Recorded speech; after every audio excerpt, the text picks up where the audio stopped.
Hello, hello mga Kabibs Community. Nandito po tayo ngayon sa City of Santa Rosa, Laguna, Miller Street, Block 12, Lot 6. So, nandito po tayo ngayon sa opening ng ating pong payment center.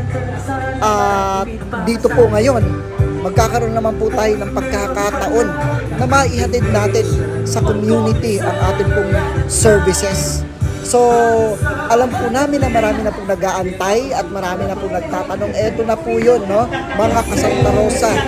So, open na po tayo ngayon at pwede nyo na pong bayaran ang lahat ng bills kasi dito po sa ating pong center, nandito na po lahat. So, shout out sa inyong lahat dyan, no? Mabuhay po kayo at na gusto po namin lagi po kayong happy every time na magbabayad po kayo ng bills dito po sa ating payment center. So, umaasa po kami na hindi lamang po kayo magbabayad, kundi ang inyong pong family, ang inyong pong mga kaibigan, dahil dito po sa ating pong center, lagi po kayong VIP dahil sisiguraduhin namin, we are the one-stop shop at siguradong kayo mismo ma-experience nyo ang kagandahan ng ating pong services. So with the team ng ating pong Go VIP Center, nandito po kami, nakasupport po sa opening at umaasa po kami na kayo rin po nakasupport po sa amin. Salamat po guys, mabuhay kayo.